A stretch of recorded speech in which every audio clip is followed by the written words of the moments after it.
Hello and welcome to episode 3 of Digital Theory Podcast. This is a show where three regular dudes talk about video games and assorted geekery. This is Mark, and I'm joined by my two co hosts, Ryan and Micah. Ryan, would you like to start us off with any news this week? Yeah, I know today's episode's primarily going to be next gen, which I guess now we can call it current gen, which is exciting. So we'll start it out fresh with that. My first news update is PS5. I saw this morning got its first firmware update. And we can get into it a little bit later, but it definitely needed it. There was a lot of little bugs, so hopefully it's fixing those. Mark, have you heard anything from Series X? Has it got a firmware update yet? I haven't heard anything about an update. I have heard that Microsoft expects the shortages of both the Series X and the Series S to last until at least April of next year. Oh, wow. I hadn't heard anything about that on the PlayStation side, but I was figuring it would be after Christmas at least. I hadn't heard April. That's a good little ways away. Yeah, Yeah, for sure. that's significant. Looks like I may actually be getting the PS5 first. If it's the one I can find, Yep. So, Micah, were you planning to get the Series X? Was that the preference? Yeah. I was planning on picking up that first, just because that's where most of my catalog of games is on, and I have Game Pass, which Mhm. continues to be one of the greatest deals in gaming right now. It's Yep. amazing. So I was kind of banking on that to pick that up first, but I'm not a loyalist, so I'm definitely open to pick up PS5 when they're available again. Right. Well, the article I'd read for the PS5 is basically first firmware update. I saw that it was almost a gigabyte. It was like 800 megabytes. Yo, okay. And it just said it was system performance updates. Now, it didn't say what was included, and people have been asking Sony, but no answer. I will say I've read a lot of articles on like issues that have started up. I haven't experienced any issues with the Sony side, like PlayStation side, but there was talks of consoles almost bricking, like whenever they would go into rest mode and update or transferring some files over. That is not good. Wow. So I'm curious if that has anything to do with it. I don't know for sure. I also read that the Series X was having issues with the disk tray. So I'm sure a firmware update hopefully can fix that. Hopefully that's not a hardware issue. It's just software. And I also saw that people were blowing vape smoke into their Xbox Series X's. So. Yeah, vaping it into their chamber. Some So, people. Like a genius. I thought it was funny that Microsoft said, "I can't believe we have to tell you not to do this," but Hey, look, it's 2020. There's no telling what you have to actually tell people what to do or not to do. Crazy. Yeah. Yeah, pretty insane. So, I don't even- so neither of you have experienced any of the issues that have been reported. Is that right? that's correct for me on the PlayStation side. Mark, what about Okay. you?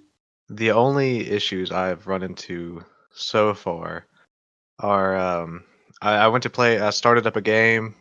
I guess it was Saturday, and the whole system froze up on me. But that's the only time it's happened. Hasn't happened since. So I don't even know if that was really a system issue. What happened there? But that's the only thing I've seen. So like a hard freeze.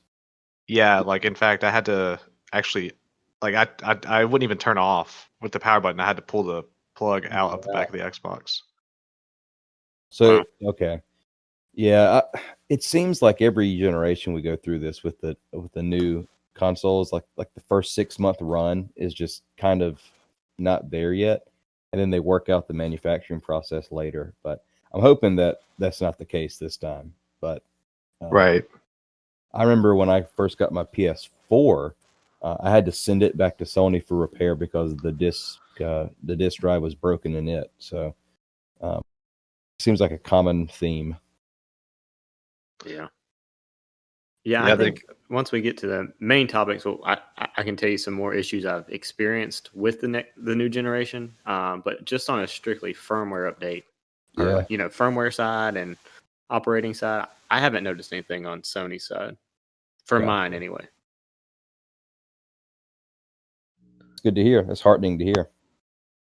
So that's positive news. The other item I saw as a news article update, it's kind of getting away from Sony side, but Bethesda says that Xbox Series X will get, preferred treatment over, but they said that they would not abandon Sony players. So that's kind of to expected, I think. With Microsoft owning that company now.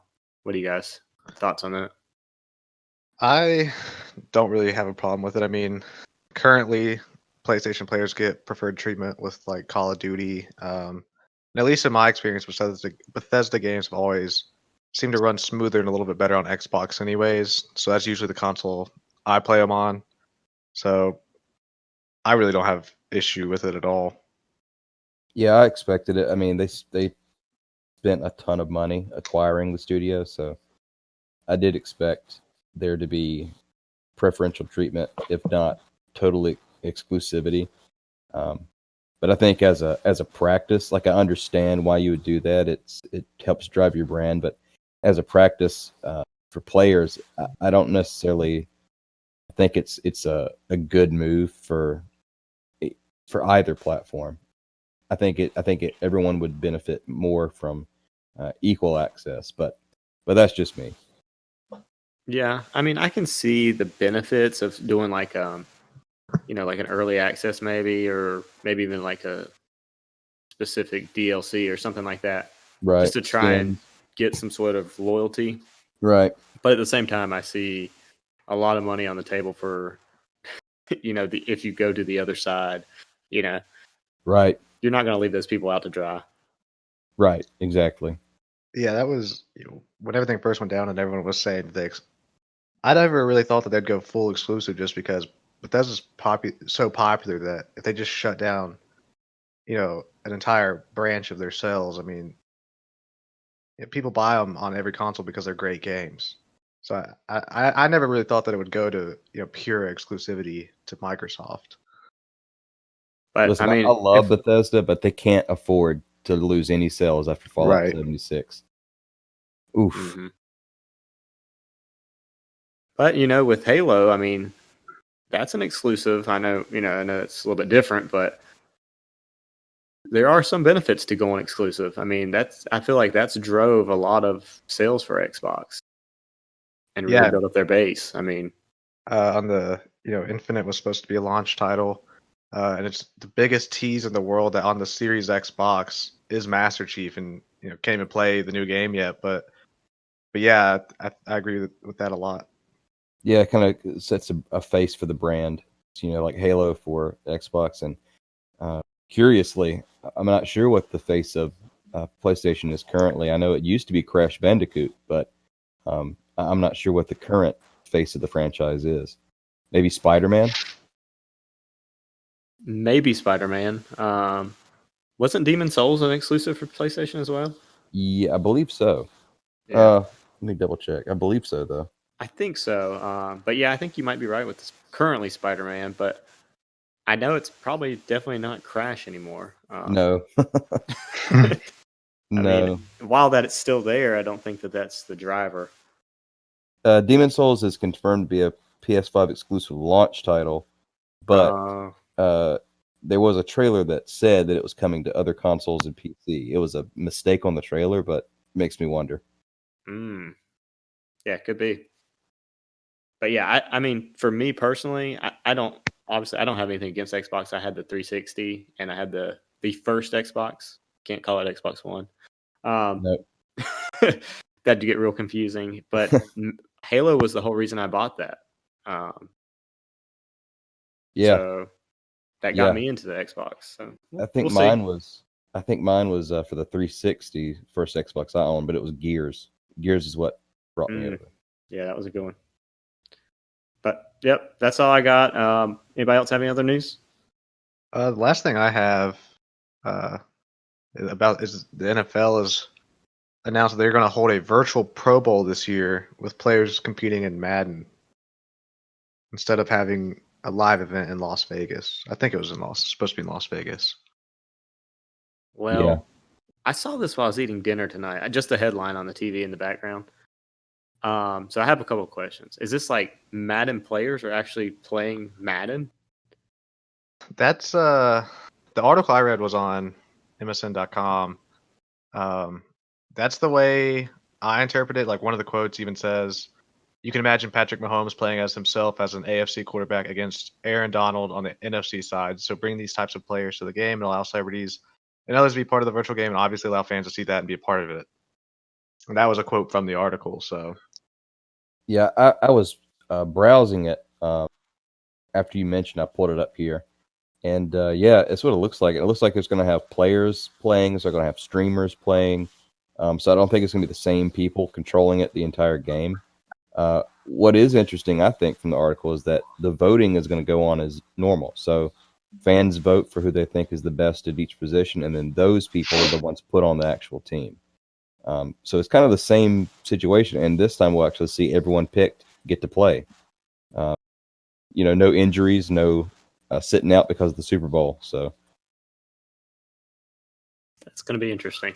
yeah, be very interesting. for sure. So I don't typically watch the Pro Bowl because it's usually not really a football game. Right. But what do you guys thoughts? You going to watch it? I think I'll watch this one, at least some of it, just because of the novelty. It's kind of a wild thing to have happening. Also, just to see the reaction of hardcore sports fans who've maybe never played a video game in their life. And what is this on ESPN? I think it could be pretty interesting. So do you think this will be the same as iRacing did for NASCAR, or different effect? I don't know. That's a good question. I think iRacing actually got more people to watch NASCAR. I don't know if it would have as much of an impact on football. I think for iRacing, I think it got as much people watching NASCAR as it got people playing iRacing. Right. From them showing it on TV. Whereas Madden is much more well known. Right. Like I know a lot of people hadn't even heard of iRacing until COVID hit, and they were watching NASCAR online or on TV, and they're like, "Oh, this is a virtual NASCAR." So Yeah. I think this one might be a little bit different, but it could maybe help Madden and EA sales out. Maybe, I don't know. Yeah, unless it, knowing EA, Madden 21 just glitches out terribly during the actual broadcast. So That's true. what I'm tuning in to see. yeah, or Andrew Wilson dangling his little loot boxes in front of everyone. Well, I have a funny update for you guys. We talked about my evil twin in the FIFA game. Yeah. Speaking of EA, we'll go ahead and jump to this a little bit. So today I turned on my PS5 and I saw there's a FIFA 21 update. It's like version 1.07. I'm like, okay, let's see what's in this. So I went online and did a little research to see what the patch notes were. And sure enough, there's a line in there that says, in career mode, managers have wrong but identical sets. That's amazing. So it's kind of crazy that it took them a month to fix that. And I found it the first day playing it, Right. So this new update fixed it? Yeah, there was a laundry list of items that it fixed. But that was one of the lines.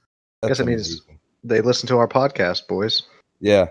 So this is the third time we've said something, and then within the week it's happened. Yeah. So who knows what's coming next week? We'll see. Right. Well, I do need to issue an update myself, actually. Okay. The glowing review that I gave AC Valhalla last week, I need to amend that. I'm not going to backtrack on it, but I'm going to amend it. It's still a great game, I think. I still love the setting and the story. It's all good, but right now it's kind of unplayable. The screen tearing has gotten so bad that it actually made me motion sick yesterday. So yeah, I'll say with that caveat, it's a great game after they patch this out. So hopefully this is just a previous gen issue I've Hopefully. read that it is also on next gen consoles as well. That there's some sort of setting that is messed up, and it causes screen tearing on all consoles. I did read that PS5 is less affected than others, because it doesn't have built-in VRR. But I think Ubisoft is kind of leaning on VRR to fix it. They didn't give anyone an option to enable VSync, which would help it because it's vertical tears. But yeah, right now it's pretty bad. It's pretty rough. Well, that's bad news considering I have a copy that I just installed on my PS5. I haven't played it yet. Now I will say they said PS5 is less affected, but just when you're watching cutscenes, just watch closely, and I think you'll be able to tell that it's happening. So anyway, yeah, that's my bad news. That's pretty unfortunate, though. That'll take you out of it pretty quick. Oh yeah, for sure. Well, you said the story and the historical accuracy is pretty good, so hopefully it's something they can patch up and make it, look nice. Yeah, I mean, Ubisoft is aware of the issue, so hopefully soon we'll have a resolution. I mean, everybody's talking about it on their message boards and their support forums, so hopefully it'll be a quick fix. Well, what's odd about that game, when I downloaded it, installed it and then downloaded like the update file. Mm-hmm. It only takes up 16 gigabytes on my PS5. I don't know about the PS4. That's insane. And so I verified it with one of, another friend, and he downloaded the full version from the PS Store, and his is 16 gigabytes. That seems odd to me because Call of Duty is like 133 gigabytes. Yeah, it's huge. It's a hefty boy. And then I have Watch Dogs Legion that's 36 gigabytes. So why is Assassin's Creed only 16? I don't know. That's interesting. I'm going to have to go, after we finish recording, I'll have to go look at my size of my Xbox One just to see. Yeah, I'd be curious to know what it is on previous generation. Yeah. Well, tune in next week to find out. There we go. So, is that all the news for this week? That's all I got. Micah? That's all I have. All right. So I guess we'll just move right in to the main topics for this week. Obviously, we've got some hands-on time with the new gen. I'm gonna start calling it new generation for here on out. The new gen. The new gen, current gen, new gen, interchangeably. So we've got our hands on that. Got some fresh stuff to talk about. I know, Micah, you're gonna have a million questions. We've got a million questions and answers. So, you want us to give us your first impression, or you want to ask, or? Yeah, just go ahead and each of you give me your first impression, because it may answer some questions. I don't want to repeat myself, but I do have some pretty specific questions. So unless you cover it, I think I'm still gonna be asking you a ton of stuff. So either one wants to start, because I'm curious about both. Mark, you want to go? You want me to go? Go ahead. All right. So PS5, I will tell you, I've got a lot of hours in on this thing. It's probably almost a little embarrassing, which we'll get into whenever we get to the what have we been playing section. But I know for a fact I have about 40 hours on it. And it just came out, less than a week ago. There's no shame in that. I've worked a full-time job on it. Yeah. So anyway, first impressions. It's bigger than I thought for the PS5, is what we're talking about. It's way bigger than I thought. It looks even bigger beside my PS4. Just to give everybody a good laugh. Looks like Biff Tannen with a popped collar. Yeah, it does. It does. I really like the blue light that it put on there. It actually goes from blue to white whenever you're using it. So like when you first turn it on, it's blue. Okay. And then while you're playing, it's like a clear white light. So I like that aspect of it. First things first, how quiet it is. You turn it on, this thing is silent. Okay, you can't hear it at all. So, the PS4, it sounded like a jet was taking off at times when you were really playing some Right. in-depth games. One thing interesting, though, is if you have a disc game and you put the disc in, it's loud. Huh. So And the disk drive itself is what's loud on the console, not necessarily the fan. right. You can't hear the fan when it's running. It's quiet as can be. And it's not always when the disc is in there. It's just like certain times, I guess, when Right. it's gathering something from it. But when you first put it in and when you're playing, it'll randomly kind of kick on and off, and it's loud. It sounds like the PS4. Whoa. Okay. So that's a downfall for sure. The disc drive. Kind of makes me sad. I prefer to buy my games physically, so that might have me rethink that. I'm the same way. I prefer to have it physical, just so I can, if I did decide to resell it, I could. Right. But just to have. Also, typically the storage was less on the hard drive if you had the disc version. Mm.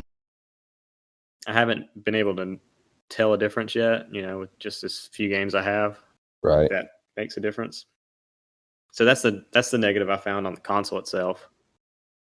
The one thing I have to give a raving review for is the DualSense controller. Okay. Yeah, I had a ton of questions about this. So this alone is worth buying the PS5 for. Wow. Okay. So, and if you hate this, you can turn it off. So there's really no con to it. Right. So if you just want a regular controller, you can turn the adaptive triggers off and things like that. But anyway, so Astro's Playroom is installed on every PS5, and it's basically just to show off the controller.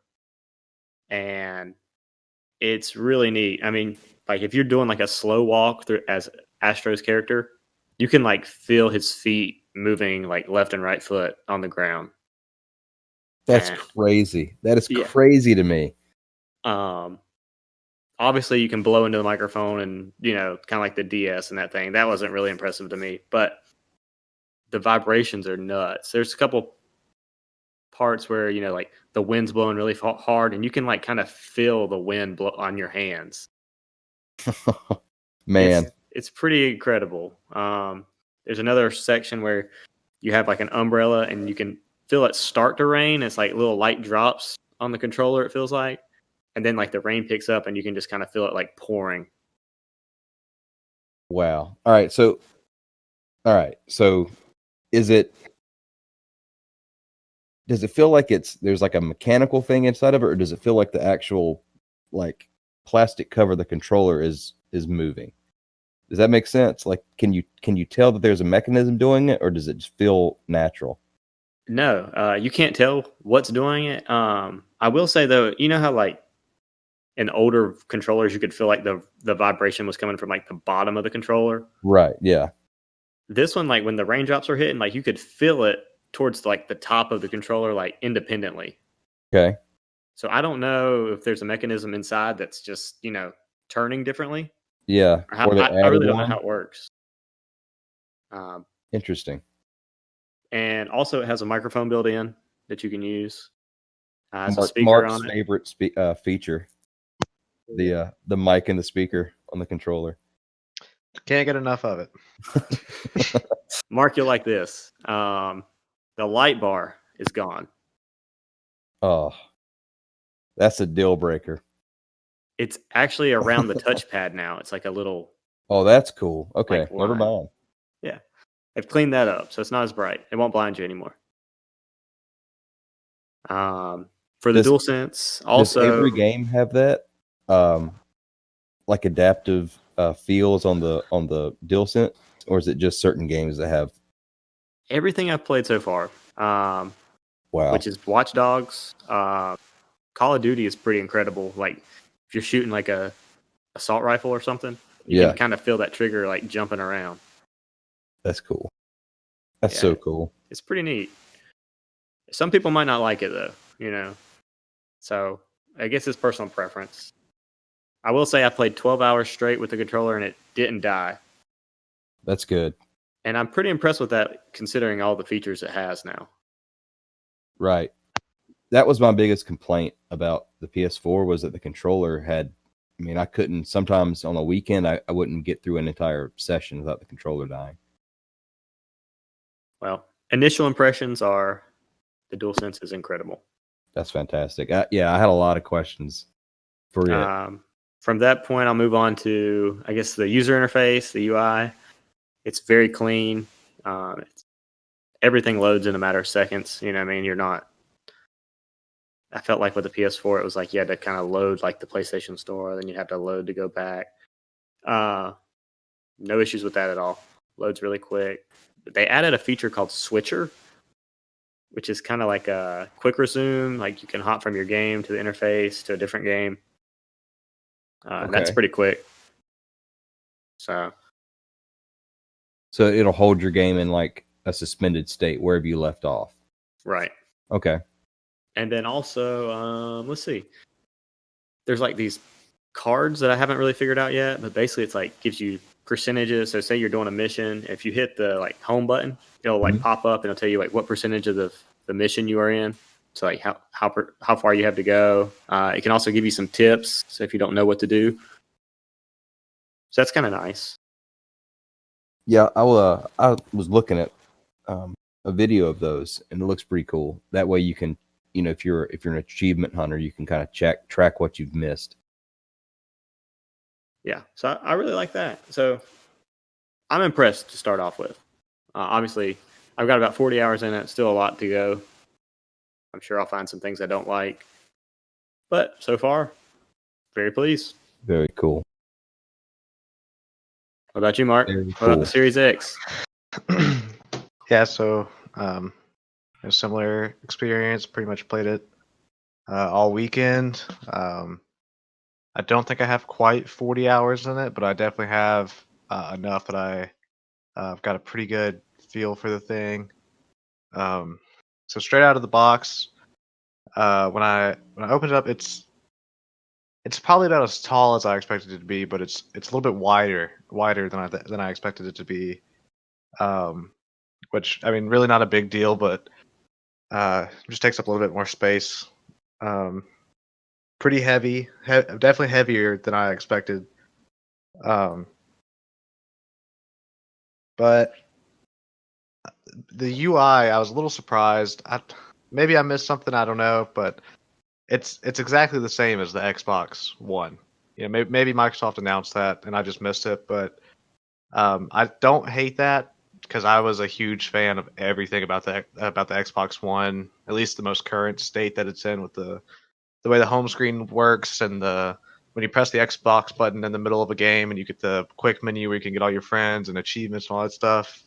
So even though it's maybe not as innovative as the switch from PS4 to PS5, I really actually kind of like it just because I loved the way the Xbox One operated.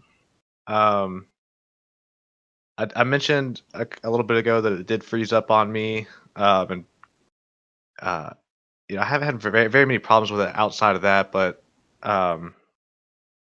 playing Call of Duty this weekend had several issues. So, I'm assuming that's on Call of Duty's or on Activision side of things more so than Microsoft or my own internet connection side of things. But yeah, I mean, the controller kind of leaves some to be desired. I mean, obviously going up against the new PS5 controller, no matter what Microsoft did, if they didn't have those triggers or the vibrations like Ryan was talking about from Astro's Playroom when it's raining, I was kind of expecting to not be blown away by this thing, and so far the only difference I see is they have a new share button on the controller, which I haven't even used, so I don't even know how it works. But I mean, honestly, the whole thing kind of just, I love the system, and it's I can tell the difference in how much horsepower it's got compared to the One X that I had, and but really, I mean, it just feels exactly like a even more beefed up One X. Mm-hmm. I know that doesn't sound like a glowing review, but I was someone who loved that console and really didn't have much bad to say about it. So I guess that kind of translates over to the Series X as well so far. So you think they kind of went for more a don't fix what's not broken approach to this new console? Yeah, so far that's kind of the vibe I'm getting. One cool thing though that I did find out is the Xbox One controllers are compatible with this thing. So they give you one new controller, but then any controller that you had for the past gen, you can still use, which I thought was really cool. Yeah, that's pretty great, actually. Definitely convenient. So if you go get a co-op game early on, you don't have to worry about dropping more money on another controller. Right, another $80 or whatever it is. Right. Okay. Right. Yeah, I think Microsoft, I think that's kind of the way they've been approaching this whole thing is kind of get more people involved and simplicity. Because they've done the Game Pass now, and they've basically carried over that user interface so people can jump right in. They know what they're doing. Where I will say with PS5, it's completely different. It is a learning curve. Like I still don't know how to work half the things on the user interface. So Yeah, I think that comes from the designer. Mark Cerny is he's a very interesting person. And I think he likes to just change things up completely. I will say one cool thing that I kind of accidentally found out, and again, I don't know if it was like this towards, maybe the end of the Xbox One being the current thing. But I know early on this certainly wasn't a thing. But I was playing Call of Duty, and I had switched. Yeah, I didn't close out of it, but I switched over to another game, Plague Tale, which I'll talk about later. Um, and I went back to Call of Duty by accident, but it saved my spot. So it seems like you can have two games open and one running in the background, one that you're playing currently, and you can switch between them without it closing out or losing that progress. So I mean, if you're in the middle of a mission like in Watch Dogs, like Ryan's talking about, you can just pause the game, go play something else, and come back and be right where you were, which was really nice. Yeah, that's pretty awesome. I wonder if it has anything to do with their bespoke memory modules that they have in it. I bet they store like your game state on a portion of that SSD and then just reload it rapidly. But that's really cool. That's very convenient. Yeah, I definitely really like that feature. So for the Series X, what about how loud it is, Mark? Is it? It's really quiet. I mean, the One X was really quiet, so I kind of expected this one to be really quiet. And again, that's not just another box checked in my book. I mean, I don't even worry about it. That's awesome. So I do have a question for both. What about the heat? And we've seen it all over the internet, people talking about both. But what are your experiences with the heat that your consoles put out? Well, I think it puts out a lot of heat, but I don't think it's overheating by any means. You know what I mean? Right. Like it feels like it's got good airflow. I put mine's in a TV cabinet. I keep the doors open on it, but inside that it does get hot. And the PS5, I mean, doesn't feel hot. But you can tell it's blowing a good amount of heat out of there, and it feels like a little ceramic heater. Oh wow. Yeah. Oh, sorry, Ryan. Were you gonna say I was something going to else? say, go ahead, Mark. I was going to say, I don't know about the Series X, but I know the PS5, it definitely is blowing out a lot of heat. Yeah, the Series X. I mean, it's not terrible like what you're saying about the PS5. But I mean, if you walk over and you hold your hand over the top of the vents, I mean, it's putting out heat. And if like this past weekend, me and Ryan were in the same room together with the PS5 running and my Series X running, and just walking, to different parts of the house, you could from where those were. I mean, you could feel the temperature change just from them running. But it's not unbearable while you're sitting there. You know what I mean? Right. Interesting. Well, I mean, it is to be expected. What power increased by what factor of like 3, I think, from the old gen to the new gen. So there's that's to be expected.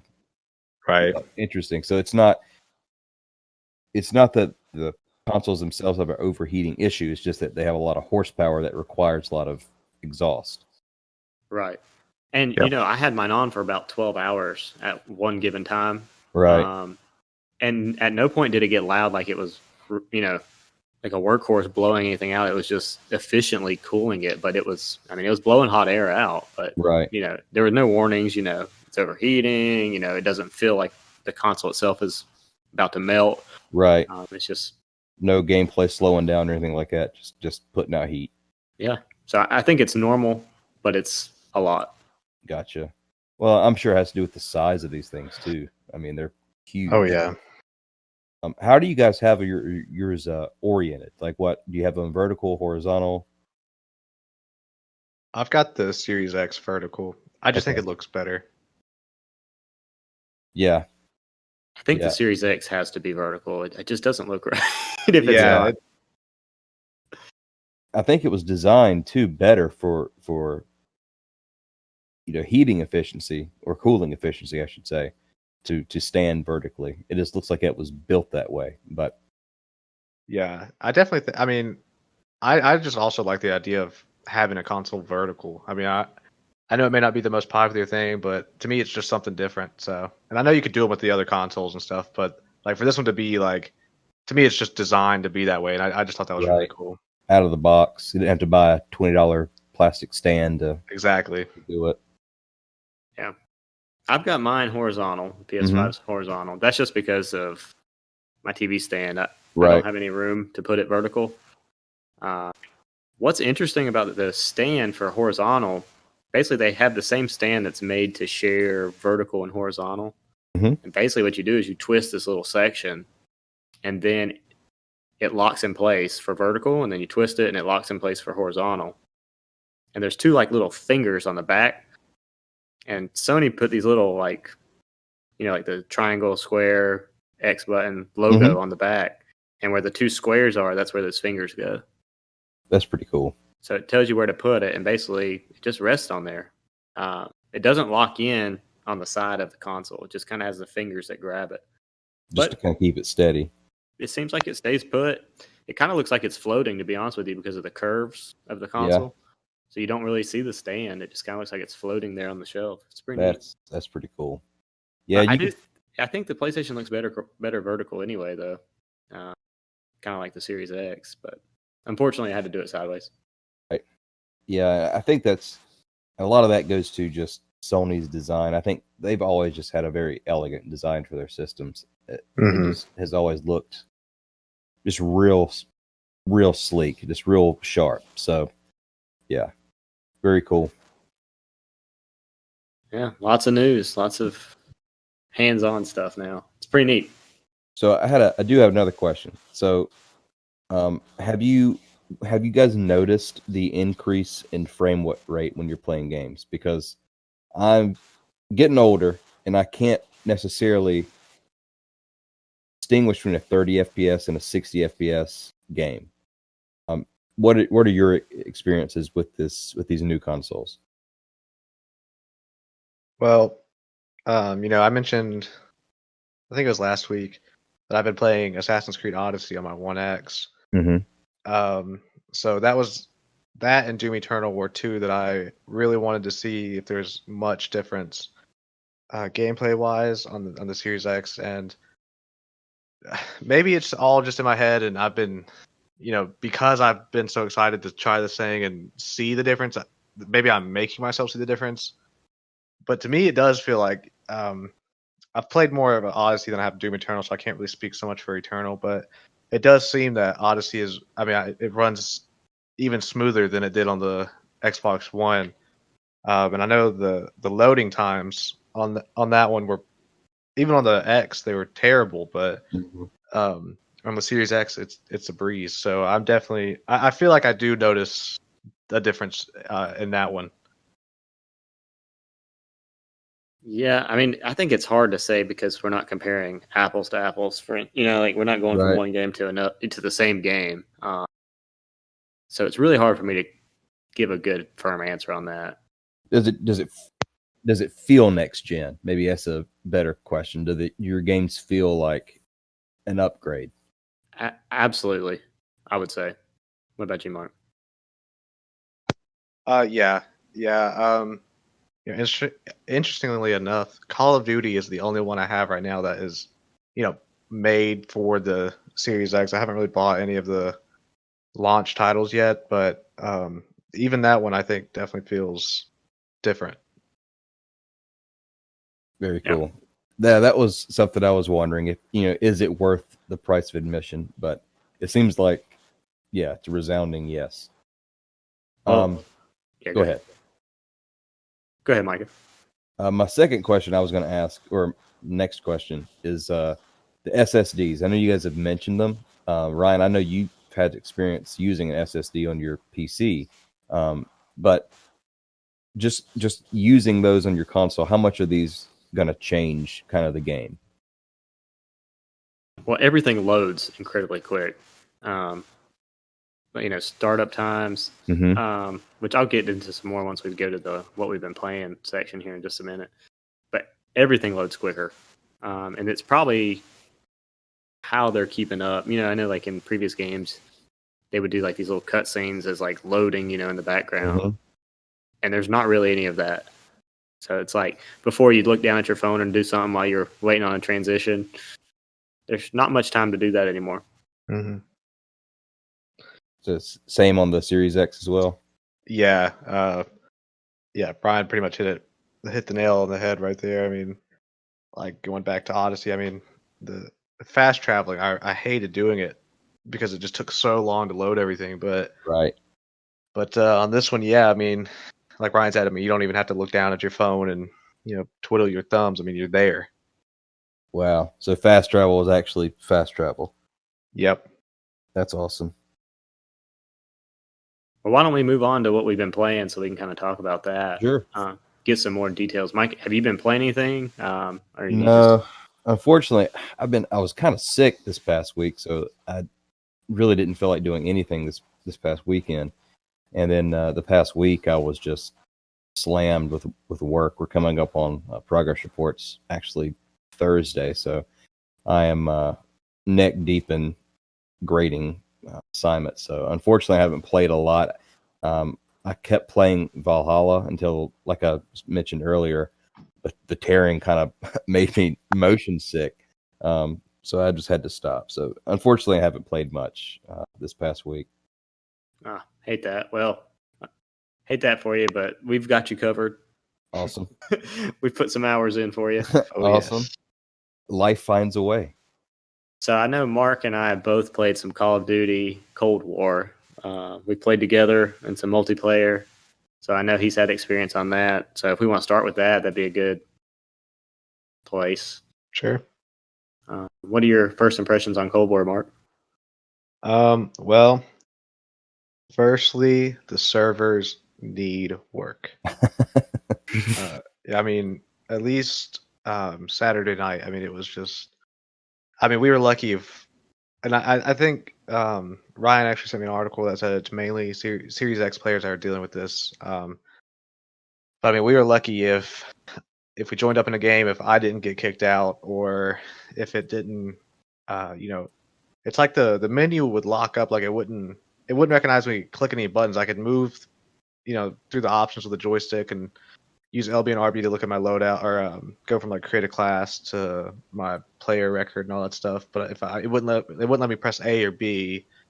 I'd try and join on Ryan so that we could play, and it wouldn't let me join his lobby, saying that the settings had been changed for him and there were new settings that I didn't have. I mean, it was pretty crazy. Gosh. Yeah. So that was definitely that definitely stuck out to me. But when we did get to play, I had a blast. I mean, of course, seeing how it looked and exploring that and seeing how it felt on the new next gen. The gameplay, I mean, it was just a lot of fun. I mean, it felt like, just playing Call of Duty. I don't know how else to say it other than, who doesn't like playing Call of Duty? But it felt like new Call of Duty. Yeah.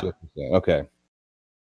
Yeah, Yep. I think, like I said, Mark, I haven't played any of the campaign mode. I know those games aren't typically meant for that anyway, so I'm strictly talking about multiplayer. Yeah. The servers were terrible. I really think that was on, Activision side, because we didn't have that issue with anything else getting kicked out online. So, and it happened on multiple users on multiple consoles. So I think that was definitely on their side. I wonder how much that has to do with people being at home more and people just using the internet. more than maybe a server issue, but maybe just a latency communication issue. I don't know. It was just odd because it's like we couldn't all get in the same party. And if we did get in the same party, one of us was getting booted out of it. And it would give us like an Activision error saying that settings changed and you'd have to close the whole game out and go back into it. So bizarre. So that was odd, but the game looks great. Unfortunately, there was 6 maps, Mark? Yeah. So we burned those up pretty quick. So hopefully more are coming. Now, we didn't play like the Operation Dirty Bomb, so I think there are other maps there, but we didn't try that out. That's right. We didn't try the new modes out. We just did the multiplayer, like team deathmatch, things like that. Classics. The classic, exactly. But Classic it played smooth, you know? It was very smooth. Yeah, I mean, Oh, sorry, Ryan. I was just saying the loading times were incredible. I mean, you would count down like to gameplay starting, you know, and then usually it's like load it, you know. No, you're just put Even right on in there. multiplayer? Yeah, once you found your party, the game started. What, less than 10 seconds, Mark? Yeah, it was pretty insane. That's impressive. Okay. All right, that got my attention. Yeah, so definitely approve of that Call of Duty. New Call of Duty game. It seems like it's gonna be great once they get the servers worked out. Right. Very cool. What else you been playing, Mark? So the other big two, but especially the next one I put probably the most amount of time in is a game, A Plague Tale: Innocence. You know, it wasn't a launch title, or I don't even think it's necessarily optimized for the Series X, but it was one that caught my eye when it came out, and they finally added it to Game Pass. But yeah, been putting a lot of time into that one. Running around France in 1348. Just beautiful game, intense game, pretty gory game, and definitely will be pulling at your heartstrings over the 17 chapters. Wow, that game's way longer than I thought it would be. Yeah. Now, to be fair, some of the chapters, I mean, are literally like you step outside and talk to a person and do one activity, and you're off to the next chapter. But I mean, it kind of all evens out with some of the other. I mean, some of them are really long, some of them are pretty short. But I think I looked it up. It's overall, I think just if you just play the story and don't look for any of the collectibles or anything, it's about a 10 to 12 hour story. Okay, that's okay. So did you finish it, Mark? I've not finished it yet. I'm on chapter 16, and I'm stuck at a really hard part. So yesterday, I took a break and play some Peggle 2 for a while. So also been putting some time into that. Just taking a break a minute, taking a step away from just the stealth aspects and the things that are giving me a headache for Plague Tale. But definitely a great game. Awesome. What about you, Ryan? Well, to be honest with you, I have sunk a lot of hours in Watch Dogs Legion. So this was supposed to come out for PS5 on the 24th, I think it was, of November. But they snuck it in as like a launch if you download it on the PS Store. So that's cool. I was going to play Valhalla first, but I pre-ordered it through Best Buy, where basically you got a $10 reward credit back if you pre-ordered it through them. Mm-hmm. So I did that, and I didn't get to go to Best Buy until a day or two after the PS5 came out. So I was like, well, I'm going to download Watch Dogs because I want a PS5 optimized game, you know? Right. Yeah. I mean, if you're going to get the console, you need to get the experience. So, good news, fellas. I've completed Watch Dogs Legion. Oh, wow. Congratulations, sir. Yep. It took me about 25 hours. Okay. From start to finish. I did not get all the collectibles. I was not a trophy hunter. But I didn't run through it either. You know what I mean? I played it through. I will say, if you're playing it and you get to the end and the credits roll, there's one more mission at the end. I won't spoil anything. You have to do it. Okay. Don't just think the game's done. There's this plot twist at the end. You have to do it. So there's an Avengers scene after the credits, is what you're saying. There is, yes. Okay. Once the credits roll, they put you back in the city. You got to go out, and there's a couple tasks you have to do for the last mission. Make sure you do it. Cool. Because So- part of me was like, Nice. this is just like a little side mission. I'm not going to do it. And I was like, well, I got the time. I want to check it out. Worth it. Okay, good. So, So what is the compared to the second one? Which one was that? Watch Dogs 2. 2. Yeah, sorry. To be honest with you, I didn't play Watch Dogs 1 or 2. Okay. And a lot of people said Legion was kind of very similar, just kind of like beefed up. Mhm. But what caught my attention is that you could recruit anybody in the city to be on your team. So I was like, this sounds like a pretty cool game. I'll give it a try since I haven't tried, Watch Dogs 1 or 2. So I can't compare it to the previous ones, unfortunately. I gotcha. Yeah, I was going to mention Watch Dogs 2 I liked. I just felt like it suffered from something that you wouldn't think someone would complain about, but there was almost too much to do. Does that make sense? Yeah, well, this one, I don't know how Watch Dogs 2 was, but this one is open world. Mhm. It's almost like a Grand Theft Auto. Yeah, yes, very similar then.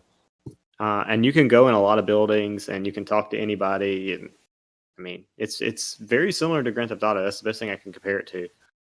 I will say in this one, the driving seems very arcadey. Mhm. It doesn't seem like the mechanics are great on the driving. Yeah, And- that's been a struggle with all of them. And also combat and shooting. All the combat doesn't feel great. Mhm. So, I mean, it works. I will say the game is a lot of fun, but don't be expected to be blown away by driving or combat. Right. It's more of a city as your playground type of game. Yeah, and I mean, you can do a lot of stuff in it. There's a lot of little side missions, and basically, you can make it your own.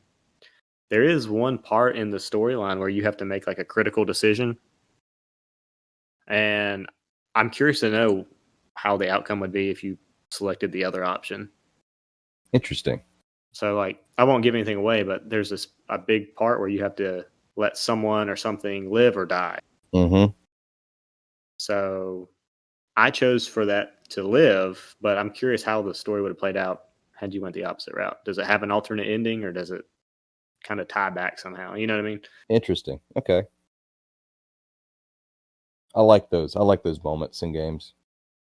Yeah. So I would say for this game, wait for it to drop $10 in price or something like that, and then give it a whirl. I don't think it's worth $70, but it's fun. It's worth Yeah. a playthrough. Well, it's hard to $70. That's hard to justify any type of game for $70, but that's just the way, I guess that's the direction we're going, But yeah, interesting. Yeah. So that's my first completion on PS5, Watch Dogs Legion. Congratulations. Feels good, huh? That first next gen game done. It does. I think Valhalla is going to be the next one for me. But I hear that one takes somewhere around 80 to 100 hours, maybe. Yeah, it is massive. And I will say this, just so you don't think I'm crapping all over it for the screen tearing. The what are called world events or the mysteries on the map, you have to do those because they're all hilarious. Some of them aren't so funny. Some can get kind of dark, but there's a lot of anime references. There's a lot of references to other games. Please do them. They're hysterical. Okay. What about you, Mark? What are you going to do next? I really don't know. I was looking on the store last night. Well, I'll first say it's looking like, unfortunately, the first game I'm going to beat on this thing is actually a past gen title, but still a great game. So not hating on it at all for that. But I was looking on the Microsoft Store last night and came across a game called Falconeer, which is like an open world game where you fly on the back of a falcon, as best as I can tell, and you're like fighting other falconeers. But I don't know how to describe it, but it's like $40. It looked pretty cool, so I might check that one out. Um, you know, definitely gonna try and beat the Call of Duty campaign. They usually are pretty solid, so those are probably the two I'm gonna be tackling after Plague Tale. Mark, I'm gonna have to ask you questions about the Call of Duty campaign.